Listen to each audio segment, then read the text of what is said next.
So partnerships and collaborations are so important when building the TV ecosystem of the future. I think the one major word that comes to my mind is interoperability. And everybody, no technology is going to come with what the quote unquote silver bullet. And there's always going to be areas where you're going to have to be able to work with other platforms, other technologies. And when you're looking to layer in automation and streamline workflows, there has to be some sort of unification and some sort of common language and goals between the partners within a solution or technology that we're offering out to the industry.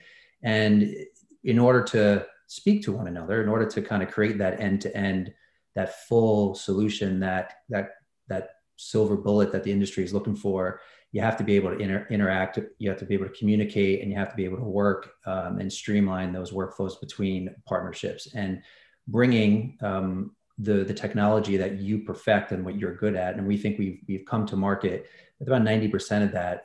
Partnerships are going to be very important to kind of round out the technology offering and the solutions for the industry in order for us to move forward, in order for us to kind of innovate and to be more dynamic with our solutions and technologies. Yeah, I think the one thing that we're doing really successfully is we're starting to really embed and train all of our individual video teams. So as our video investment teams really move to sort of a one team approach and one voice in the marketplace, we're able to be part of that conversation and be part of the recommendations. We're really seeing an idea where we can be with addressable and CTV part of the main video recommendation that goes into what we're doing with the client, and really look at it more holistically with all of those things included. So, for some clients, sure, it's certainly still innovation, right? And that's what we'll be looking at for others who are trying to get in here or maybe playing with first party data. But I do see a lot more interest of bringing it very much to the forefront and being a bigger part of their overall play. Yeah, when I talk about interoperability, Andy, I'm really referring to the ability to preserve the value of content. I think measurement needs to ensure that any standards that we put forward does not lose the value of content and only values audiences. Imagine if we lived in a world where the only thing that matters was audiences and not content, and that PewDiePie and This Is Us was put on the same level playing field. And so I think as we move ahead, the value of content that drives great content development and enables consumers to be connected in meaningful ways to brands is going to be critically important that we preserve as we bring linear and digital and the walled gardens together for measurement. And, if we lose and swing the pendulum too far to audiences only, imagine content being cheapened over the coming years and basically creating a society that the value is placed on audiences alone.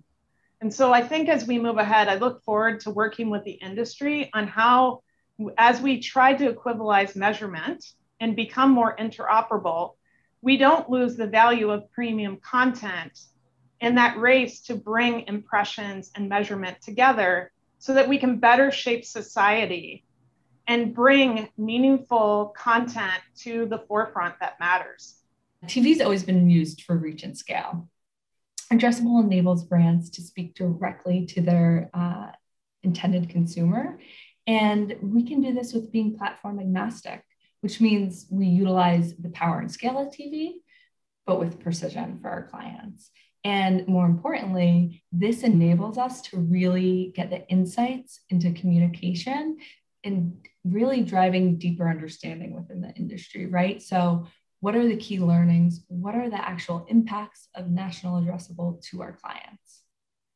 And when we talk about the industry, I don't necessarily like to say TV industry, because we're really creating a media industry that we're prioritizing the clients' goals, and we're offering them direct solutions, not just based in the traditional TV sense. We all know TV is important, but CTV and VOD is just as important. And we know this because think about all the research that's out there, right? It's saying that viewership is truly fragmented now, and it's not that less people are consuming, they're just consuming differently. So we need to really understand this and move forward with the converged impressions. And we're currently transacting in this manner. It's data interoperability with our clients' data, what we're trying to figure out. We're also adding to our addressable footprint and expanded that dramatically. And the other part of it, which is kind of a element that's not necessarily a media transactional element, but this idea of how do we figure out, how do we automate the workflow in a different way? And our goal on that is to work with our partners really at the agency side to be able to get rid of about 30% of the manual work that we do, just because it's the way it's always been done. Technology is allowing us to change that. So how do we find APIs and different ways to interact to take out some of the manual elements to allow us to move faster and hopefully improve margins for our clients on that side? What we're trying to get to is like within a video channel and within, different types of video you can use, what contributes to your business outcomes in a more near realer time way, and what are the things that we can break down to understand that those things of which are contributing. In order to do that, we need systems that collaborate, tools that talk to each other, data that can break down those walls, and IDs that can understand each other, if you will, even if they aren't the same ID.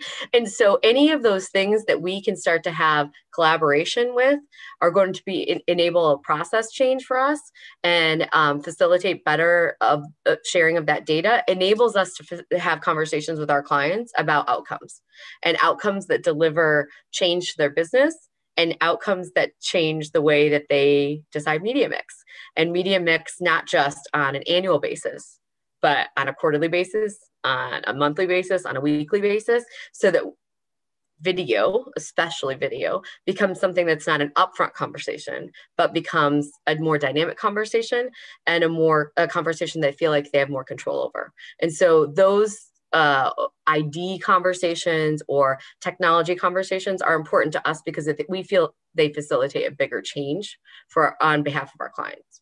I'm really excited about what's happening to the advanced TV landscape in the UK.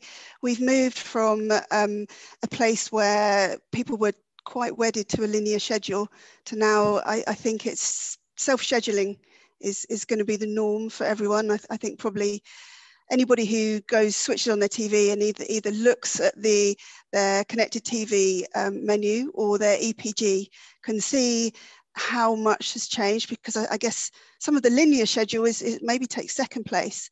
And I think that has opportunities and also has challenges for us as advertisers in this space and the brands that I look after their planning for.